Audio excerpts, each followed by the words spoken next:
राजधानी इस तेज रफ्तार शहर में करीब 2 करोड़ लोग रहते हैं, जो इसकी रफ्तार में बने रहने के लिए जी तोड़ मेहनत करते हैं।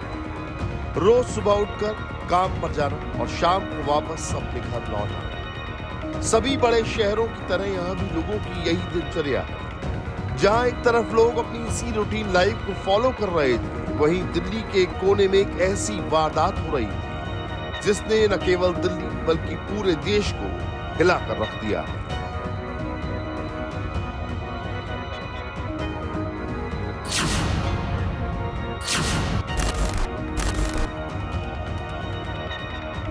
ये घटना थी 27 साल की श्रद्धा वॉकर की हत्या की, जिसे किसी और ने नहीं बल्कि उसके live in partner Aftab Poonawalla ने मौत के घाट उतार दिया और अपना राज छुपाने के लिए श्रद्धा की लाश के 35 टुकड़े तक कर दिए। फिर धीरे धीरे एक एक करके इन टुकड़ों को मेहरौली के जंगल में ठिकाने लगाता रहा। लेकिन ऐसा क्या हुआ कि जिन्होंने एक दूसरे को पाने की खातिर अपने घर वालों तक को छोड़ दिया, उनकी प्रेम कहानी का अंत ऐसा खौफनाक रहा। तो इसके लिए हम आपको थोड़ा पीछे लेकर चलें।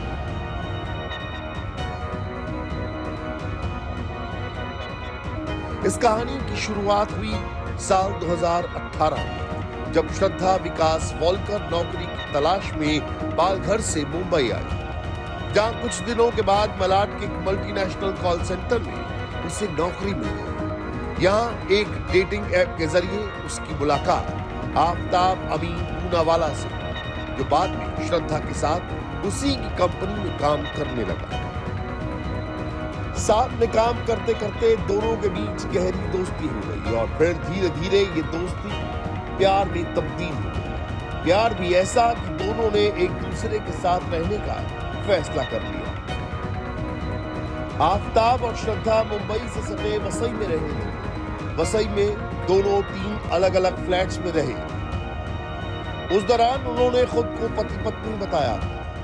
आफ्ताब और श्रद्धा लिविंग रिलेशनशिप में रहने के दरमियान अलग अलग घर बदलते रहे और बहुत कम समय पर घर बदलते थे।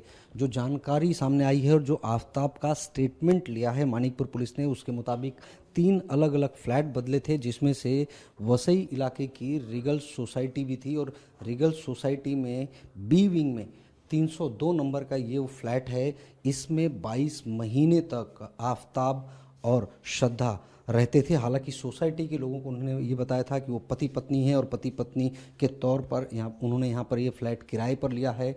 लेकिन जब अब श्रद्धा की हत्या कर दी गई है और लोगों ने खुद श्रद्धा की हत्या की खबर चैनलों पर देखी, तब उन्हें ये पता चला कि दरअसल वो पति पत्नी नहीं थे, वो लिविंग रिलेशनशिप में रह रहे थे। रीगल सोसाइटी के सेक्रेटरी हमारे साथ में हैं दीपक जी। दीपक जी, कितने समय तक यहाँ पर रहे थे और जो उन्होंने रेंट एग्रीमेंट बनाया था, क्या पति पत्नी के तौर पर बनाया था उन्होंने या फिर लिविंग में रहते थे? पति पत्नी के सामने जो रेंट एग्रीमेंट बना था वो जो लड़का था उसके नाम से ही बना हुआ था।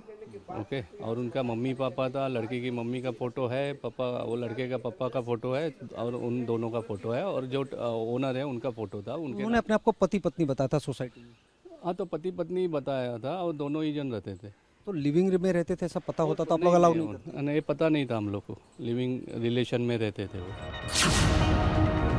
वहीं जब ये बात श्रद्धा के परिवार वालों को पता चली तो उन्होंने इसका विरोध किया, लेकिन श्रद्धा आफ्ताब के साथ रहने पर अड़ी रही। श्रद्धा के इस फैसले से उसकी मां को गहरा सदमा लगा। वो अक्सर बीमार रहने लगी और 2021 में उनकी मौत हो गई। मां की मौत के बाद श्रद्धा एक बार घर भी आई और अपने पिता को बताया कि आफ्ताब उसके साथ मारपीट करता है। तब उसके पिता ने उसे वापस घर आने को कहा। आफ्ताब के मनाने पर वो उसके साथ चली गई। श्रद्धा की तरह आफ्ताब के घर वाले भी उनके रिश्ते से खुश नहीं थे। इसीलिए आफ्ताब और श्रद्धा ने तय किया कि वो दोनों अपने घर वालों से दूर जाकर अपना आशियाना बसाएंगे और इसके लिए उन्होंने दिल्ली को चुना। 8 मई 2022 को अपने परिवार से दूर बेहतर करियर ऑप्शन के लिए आफ्ताब और श्रद्धा मुंबई से दिल्ली शिफ्ट हो गए, जहां उनका ठिकाना बना D93/1 छतरपुर। छतरपुर पहाड़ी की गली नंबर 1 का मकान नंबर D93 का फर्स्ट फ्लोर, इस वक्त हम यहां पर मौजूद हैं और इसी फर्स्ट फ्लोर में जो आप सामने फ्लैट देख रहे हैं, यहां पर आफताब और श्रद्धा लिव इन में रह रहे थे। बताया जा रहा है कि मई के महीने में पहले ये मुंबई में रहते थे और मुंबई में जब इनके परिवार के लोगों ने इनको मना किया साथ में रहने के लिए, उसके बाद ये लोग यहां पर आकर रहने लगे। आफताब और श्रद्धा के बीच पहले भी झगड़े होते थे, लेकिन 18 मई को जो हुआ वो दिल दहला देने वाला था। 18 मई को भी आफताब और श्रद्धा के बीच झगड़ा हुआ। इस दौरान आफताब ने श्रद्धा का गला जोर से पकड़ लिया और तब तक पकड़े रहा जब तक उसकी जान नहीं निकल गई। श्रद्धा की मौत हो चुकी थी, लेकिन आफताब के सामने अब चुनौती थी उसकी लाश को ठिकाने लगाने की।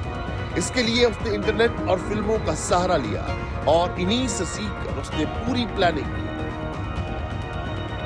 इस प्लानिंग के लिए सबसे जरूरी चीजें थी, पहला वो हथियार जिससे श्रद्धा की बॉडी के टुकड़े किए जा सके, और दूसरा वो फ्रिज जिसमें बॉडी को स्टोर किया जा सके। अगली सुबह आफताब शॉपिंग के लिए निकल गया, जहां से वो आरी और फ्रिज खरीद कर लाया।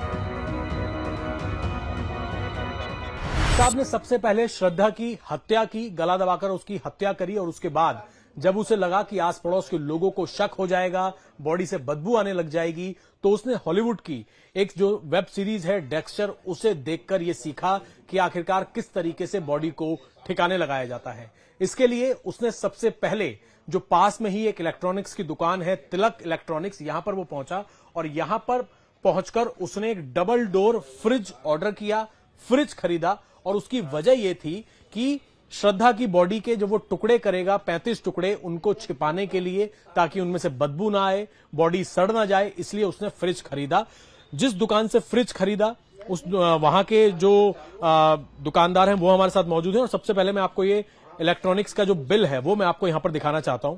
आफताब उसका नाम है, उसने अपना मोबाइल नंबर यहां पर दिया हुआ है, अपना हाउस नंबर दिया हुआ है D93 गली नंबर 1 छतरपुर पहाड़ी इलाका, ये उसने यहां पर अपना पूरा एड्रेस दिया है। उसने डबल डोर जो फ्रिज है वो उसने यहां से खरीदा और उससे क्रेडिट कार्ड से स्वैप कराया। जीएसटी लगाने के बाद करीब 25,300 रुपए का डबल डोर जो ये फ्रिज था वो उसने खरीदा और ये 19 मई यानी कि 19 मई आज से करीब 6 महीने पहले का ये बिल है।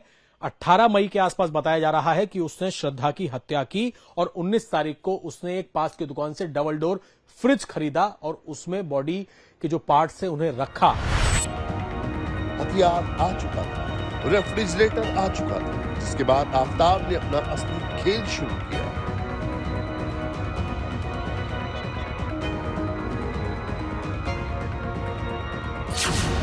होटल में शेफ की ट्रेनिंग ले चुका आफताब जुट गया श्रद्धा की बॉडी के टुकड़े करने। एक एक कर उसने बॉडी के 35 टुकड़े कर दिए और इन टुकड़ों को फ्रिज में स्टोर कर दिया।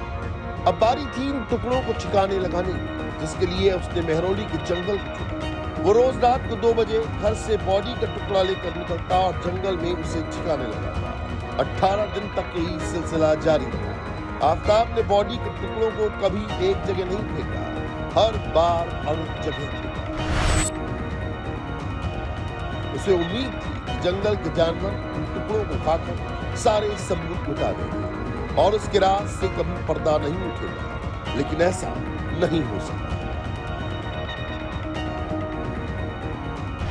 सामने छतरपुर की पहाड़ी एरिया है जहां वो रहता था और जैसे ही आप रोड क्रॉस करेंगे, रोड क्रॉस करते ही मेरे पीछे ये छतरपुर का जंगल है। अंदर ले जाकर मैं आपको दिखाने की कोशिश करता हूं कि किस तरीके से बताया जा रहा है कि रात को 2 बजे के आसपास जो है वो अपने घर से निकलता था। प्लास्टिक की थैलियों में वो जो उसने 35 टुकड़े किए थे श्रद्धा की बॉडी के, उन 35 टुकड़ों में से कुछ टुकड़ों को उन प्लास्टिक की थैलियों में रखकर रात को 2 बजे निकलता था ताकि किसी को पता ना लगे और सीधा वो ये जंगल का रास्ता जो है, क्योंकि उसकी कॉलोनी के पास ये जंगल का रास्ता पड़ता है और अभी दिन में ही ये एरिया इतना सुनसान है तो रात में आप अंदाजा लगा सकते हैं कि यहां पर कोई भी मौजूद नहीं रहता होगा। इसी का फायदा उठाया आफताब ने और फायदा उठाकर वो सीधा इस जंगल में पहुंचता था।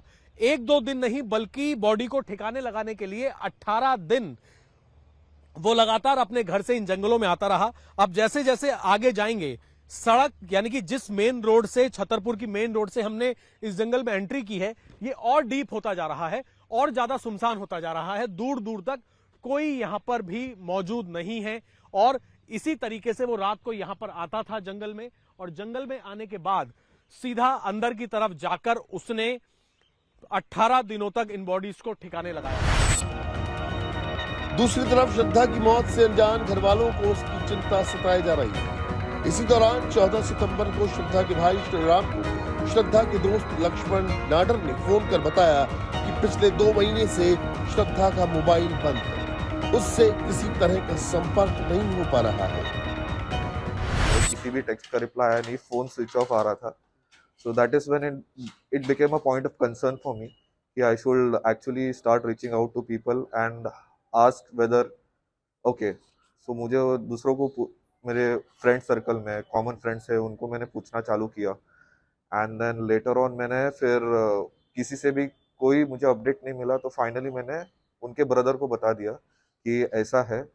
उसके बाद से आज तक मेरा उनके साथ कोई कांटेक्ट नहीं हो पा रहा है। So it's better that we reach out to cops and seek for their help.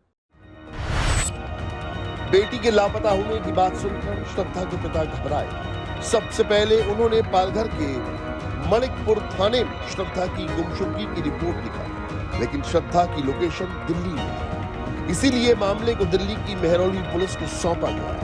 वहीं जब पुलिस ने अपनी जांच आगे बढ़ाई और श्रद्धा के बैंक खातों की जांच की, तो पता चला श्रद्धा के खाते से 54,000 रुपए का ट्रांजैक्शन हुआ है। इसमें से आफ्ताब ने 18,000 रुपए अपने खाते में ट्रांसफर किए थे। इन पैसों का इस्तेमाल आफ्ताब ने श्रद्धा की बॉडी के टुकड़े करने के लिए, आरी खरीदने और 250 परफ्यूम की बोतलें खरीदने में किया। इसके अलावा आफ्ताब ने फ्रिज खरीदने में भी श्रद्धा के खाते में मौजूद पैसे का इस्तेमाल डेबिट कार्ड स्वैप करके किया था। क्या श्रद्धा की मौत की जन से जानकारी सामने आई कि मई में उसकी हत्या की गई, लेकिन बाद में उसके अकाउंट से ट्रांजैक्शन होता रहा, वो पूरा मामला बातचीत में क्या निकल कर आया था पूछताछ में? ना बैंक अकाउंट डिटेल से ऐसा मालूम हुआ है कि वो 18 मई को और उसके बाद 2 बार उसके अकाउंट से ट्रांजैक्शन हुआ है, विड्रॉल हुआ है। बैंक अकाउंट से मतलब ऑनलाइन ट्रांजैक्शन हुआ है और एटीएम कार्ड वगैरह से भी कुछ पैसे निकाले गए हैं, इस तरह की भी जानकारी? बैंक अकाउंट से खाली ट्रांजैक्शन हुआ है, मतलब ऑनलाइन पैसा विड्रॉल हुआ है। 22 से 26 मई के बीच में ये ट्रांजैक्शन हुआ? 18 मई को हुआ है, उसके बाद में 2 बार ट्रांजैक्शन हुआ है। आफ्ताब के खिलाफ दूसरा अहम सबूत मोबाइल फोन लोकेशन पर है। वसई पुलिस ने आफ्ताब से 3 नवंबर को पूछताछ की तो उसने बताया था कि 22 मई को श्रद्धा अपना फोन लेकर घर छोड़कर चली गई थी। लेकिन जब पुलिस ने मोबाइल लोकेशन ट्रेस करनी शुरू की तो फोन की लोकेशन उसी छतरपुर इलाके में दिख रही थी जहां आफ्ताब रहता था। उसके स्टेटमेंट में हर बार विसंगति थी, वेरिएशंस था। कहाँ से आप लोगों को क्रैक हुआ कि कुछ झूठ बोल रहा है, कुछ सस्पिशियस है? हम लोगों ने जो लड़की है श्रद्धा, उसका मोबाइल, आफ्ताब का मोबाइल का जो CDR रजिस्टर का एनालिसिस किया था। उसके बाद में जो उसका बचपन का दोस्त था लड़की का, जो लक्ष्मण नाडर, और ये बैंक डिटेल्स, कॉल डिटेल्स और आफ्ताब का जो स्टेटमेंट रिकॉर्ड किया था, उसका पूछताछ किया था। जब सारी चीज़ें हमने सब स्टडी किया तो हमें किधर ऐसा लगा कि वो ये अगर 2.5 साल से उनका लिव रिलेशन रहते हैं, तो खाली मई महीने से उनका अभी इतना दुरावा क्यों निर्माण हो गया उनके बीच में? इतना दूर लड़की क्यों गई, या क्यों उनका कांटेक्ट नहीं हो रहा है? जो बचपन का दोस्त है लक्ष्मण, उससे भी उसका लड़के का कांटेक्ट था कुछ ना कुछ चीज़ें के ऊपर, लेकिन उसका भी कांटेक्ट नहीं हो रहा। तभी हमें लगा कि कुछ ना कुछ इसमें डाउट लग रहा था। इसके बाद पुलिस ने आफ्ताब को गिरफ्तार कर लिया और जब उससे कड़ाई से पूछताछ की तो उसने सारे राज उगलने शुरू कर दिए।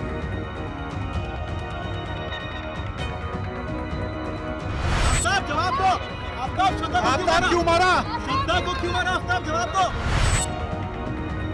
वहीं अब पुलिस हत्यारे आफ्ताब की निशानदेही पर श्रद्धा के बॉडी के टुकड़े ढूंढने में जुटी है, साथ ही वो हथियार भी जिससे उसने श्रद्धा की बॉडी के टुकड़े किए। और पुलिस ने पूरे क्राइम सीन की, यानी कि छतरपुर के जिस फ्लैट में इस हत्याकांड को अंजाम दिया, वहां पर सोमवार को एक डमी बॉडी और साथ ही आफताब के साथ पुलिस की टीम पहुंची, जहां पर पूरे क्राइम सीन को रिक्रिएट किया गया। और चौंकाने वाला खुलासा यह हुआ कि जब उसने हत्या को अंजाम दिया, हत्या करने के बाद उसने बॉडी के ऊपर बैठ गया और बैठकर उसने गला दबाया और उसके बाद उसने बॉडी को फ्लैट के बाथरूम में रखा, जहां पर उसने लगातार बॉडी के ऊपर जो शॉवर था वहां का, उससे गीजर का गर्म पानी जो है वो लगातार बॉडी के ऊपर उसने चलाकर रखा, ताकि बॉडी जो है वो मुलायम हो जाए और उसके फिर पीसेस करने में आसानी रहे। ये बातें निकलकर अब तक जांच में सामने आई हैं। और दूसरी बड़ी बात ये, जहां पर इस जंगल में मैं इस वक्त मौजूद हूं, इस जंगल में जहां पर उसने बॉडी के पार्ट्स को डंप किया था, करीब 35 टुकड़ों को, उनमें से 10 बॉडी पार्ट्स जो पुलिस ने बरामद किए हैं फिलहाल। हालांकि आगे आप देख सकते हैं पुलिस की टीम मौजूद है और उससे आगे जाने की इजाजत नहीं है, वो इसी वजह से क्योंकि पुलिस पूरे क्राइम सीन को न केवल रिक्रिएट कर रही है बल्कि एक एक सबूत यहां से जुटाने की कोशिश की जा रही है। इसी बीच श्रद्धा मर्डर केस में उसकी चैट सामने आई है। इसे श्रद्धा के आखिरी दिनों का चैट बताया जा रहा है। इस चैट में श्रद्धा अपने दोस्त से रील को लेकर बातचीत कर रही है। इस चैट में तो सब कुछ ठीक ठाक नजर आ रहा है। 4 मई की ये चैट है और 18 मई को उसकी हत्या कर दी गई। इस बीच 14 दिनों में ऐसा क्या हुआ कि हालात इतने बदल गए। वही दूसरी ओर जिस तरह से आफताब ने वारदात को अंजाम दिया और उसके बाद जिस तरह से उसने सबूत मिटाने की कोशिश की, उसने कई सारे सवाल खड़े कर दिए कि क्या यह हत्या सोची समझी साजिश थी? क्या हत्या करने के इरादे से ही आफताब श्रद्धा को लेकर दिल्ली आया था? इन सारे सवालों के जवाब अब पुलिस नार्को टेस्ट के जरिए जानने की कोशिश करेगी, जिसकी इजाजत अदालत से भी मिल चुकी है।